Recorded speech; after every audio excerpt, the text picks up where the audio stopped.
Here's something that doesn't add up. A person earning $110,000 a year should not be checking their bank balance before buying groceries. And yet, across the US and Europe, this is normal, not for people who are bad with money. For people who did everything right, got the degree, got the job, got the promotion. So the question worth sitting with isn't how do I earn more? It's this: why does more income keep producing the same feeling of being broke? Let's take someone real, not a stereotype, just typical. She's 29, works in marketing based in a mid-sized US city, salary $105,000. After federal tax, state tax, and retirement contributions, her take-home is roughly $6,400 a month. Rent for a one-bedroom in a decent, safe neighborhood, $1,850. Car payment, because public transport isn't reliable where she lives, $480 a month. Plus, insurance, another $160. Student loan payment, $310. Minimum payments across 2 credit cards she opened just for emergencies, $220. Add utilities, groceries, phone, a gym membership, 1 flight home a year, and the occasional dinner out because she's exhausted and doesn't want to cook, and by the time the month ends, she has maybe $200 left, sometimes less.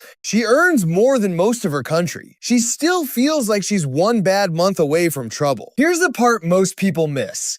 It's not that she's spending recklessly. Almost none of these are impulsive purchases. Every single one of them is a reasonable, justifiable decision made in isolation. The car made sense on its own, the apartment made sense on its own, the credit card made sense on its own. The mistake isn't any single choice. The mistake is that her entire financial life is built on monthly obligations that scale with her income instead of staying fixed while her income grows. This is the part textbooks don't explain well. Most people don't go broke from one bad decision. They go broke from several good-sounding decisions that were never tested against each other. Let's do the math plainly, because numbers don't lie the way feelings do. Fixed monthly obligations: rent, car, loan, cards. That's $2,860 a month before she's eaten a single meal. That's roughly 45% of her take-home pay, gone before she makes a single choice about her day. Compare that to someone earning $30,000 less, say $75,000,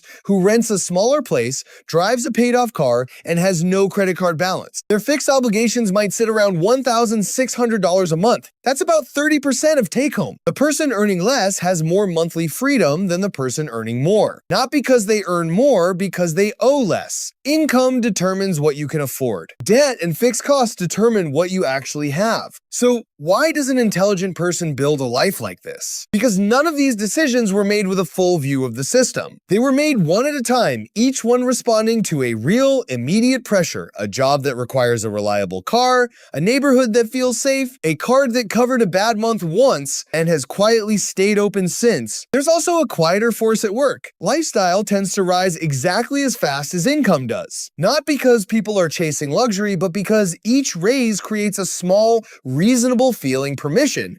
A slightly better apartment, a newer car. It rarely feels like inflation. It feels like finally being able to afford your own life. The problem is that afford and have room to spare are not the same thing. And most people don't notice the gap until they're already living in it. Run this forward 10 years and nothing dramatic happens. That's what makes it dangerous. She keeps earning more. Her fixed obligations keep rising at nearly the same pace. There's no single crisis, just a career of decent raises that never quite translate into savings, options, or slack. At 40, she may be earning $160,000 and still feel exactly as tight as she does now. Not because she failed, because the structure never changed, only the numbers inside it got bigger. People who build real financial stability tend to think about money differently, not with more restriction, but with more sequencing. Before their income rises, they decide in advance what percentage of any increase goes toward things that don't scale back up. Savings, investments, debt reduction. The raise still happens. The lifestyle upgrade still happens. It just happens after the gap between income and obligation has already widened, not before. They also tend to separate 2 questions that most people accidentally merge. Can I afford the monthly payment? And